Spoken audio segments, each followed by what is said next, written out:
Bon, on est avec Madame Englad. Euh, Aujourd'hui, on a signé pour le rocage. Moi, je voulais voir avec vous, c'est quoi la raison qui vous a poussé à signer ça aujourd'hui? Mais je pense que ça rentre vraiment dans les valeurs d'engagement. Moi, depuis que je suis petite, j'ai été élevée dans un environnement où j'avais des parents qui étaient très engagés dans la communauté, ma mère auprès des femmes, mon père d'un point de vue politique. Et donc, l'engagement, c'est quelque chose qui vient me chercher depuis que je suis petite. Ça fait partie de mon ADN.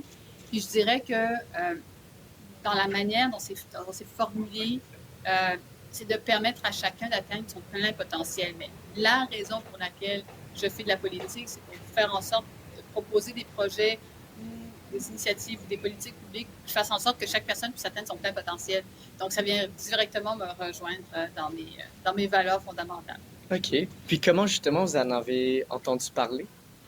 Oh mon Dieu, ben, depuis que je suis députée, je pense que on a des liens privilégiés avec différents organismes. Je regarde Claudia qui n'est pas très loin justement avec le cadre, mais on a des, euh, des groupes jeunes qui sont engagés, qui sont impliqués dans le comté ici de Saint-Henri-Sainte-Anne. Donc c'est d'abord à titre de députée que j'ai découvert ça. Après ça, au fil d'événements, quand on voit les gens qui sont, on souligne la participation de nos jeunes, ils reçoivent des prix, il y a une reconnaissance.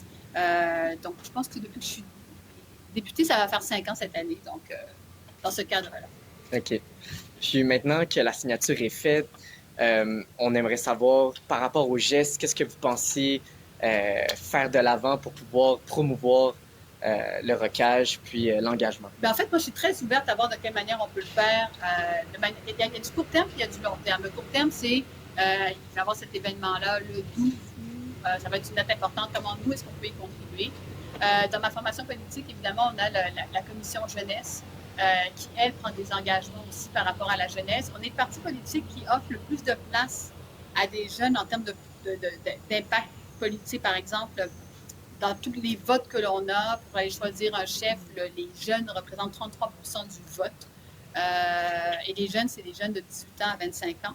Donc, je crois que à très court terme, on peut travailler avec la commission jeunesse, nous, voir comment on peut publiciser les choses. Mais de manière encore plus importante, c'est dans les propositions que l'on va faire cette année, l'année prochaine, comment est-ce que le volet jeunesse va être inscrit là-dedans. Je pense que c'est là qu'on peut continuer à faire avancer le débat. OK. Et ça, je m'y engage, c'est sûr. Puis vous avez abordé un point quand même intéressant. Justement, les jeunes représentent une grosse proportion des votes. Pourtant, c'est parmi eux qui votent le moins. Comment vous pensez qu'on pourrait encourager les jeunes à Je voter pense et que les impliquer? j'avais 19 ans, puis je faisais partie d'un groupe, d'une direction générale des élections pour le Canada. Puis j'étais coprésidente d'un événement qui s'appelle How do you get the vote out? Alors, ça, c'est pas quelque chose qui date d'hier, parce que j'avais 19 ans il y a quelques temps déjà. Mais c'est sûr que toutes les questions de sensibilisation, mais je pense surtout que il faut que tu aies des causes. Les gens s'identifient plus ou moins à des partis politiques. Les gens s'identifient beaucoup plus à des causes qui viennent les chercher et qui décident de dire, ben, ça peut faire une différence.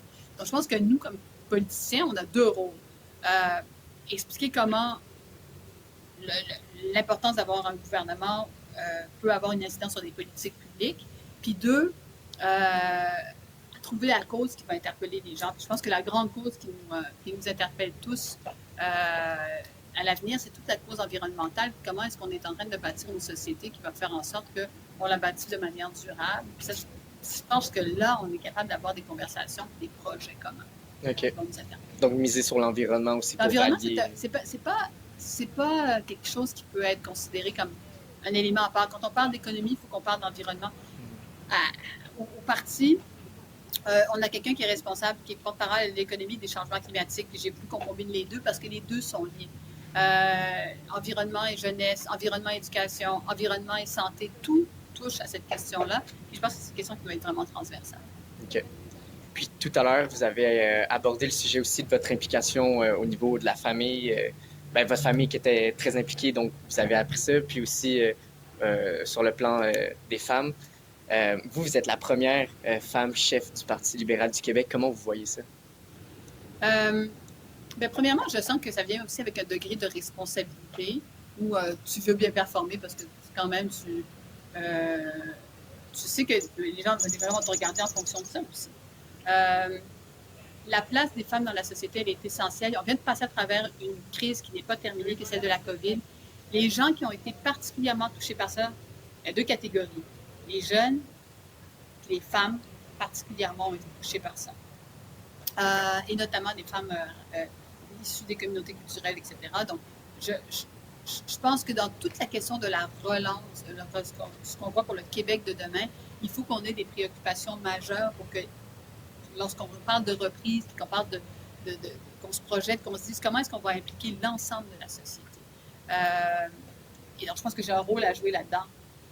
Oui, de par ce que je suis, mais aussi de par mes valeurs fondamentales. Les hommes, les femmes qui m'accompagnent sont tous préoccupés par le fait que tout le monde va pouvoir participer à ça. Et donc, les politiques qu'on doit mettre de l'avant on va se dire, ben là, comment est-ce que ça, c'est positif pour les femmes dans notre société? Comment est-ce que c'est positif pour les jeunes dans notre société? C'est ces questions-là qu'il faudra mettre de l'avant. Parfait. Puis aujourd'hui, étant donné que on parle des jeunes, leur implication sur la scène non seulement communautaire, politique, c'est quoi le message que vous aimeriez leur donner? De continuer à poursuivre des initiatives comme celle-là, d'avoir des échanges. Moi, j'aime beaucoup tes questions, en fait. Non, mais c'est vrai, je trouve que tes questions sont fort pertinentes. Et moi, de voir des gens qui s'engagent comme ça, qui sont commis, c'est ça aussi qui donne de l'énergie, puis c'est ça qui fait en sorte qu'on a une société qui est plus forte. Puis plus forte de quoi? Tantôt, on disait dans le texte, une société plus riche, mais plus riche de quoi? Mais plus riche de ses gens. Plus riche de ces gens, puis je pense que c'est ça, ce à quoi on doit d'abord et avant tout aspirer. Ben, merci beaucoup. Merci de nous avoir accompagnés aussi aujourd'hui. Merci. Avec grand plaisir. Merci beaucoup d'être présent.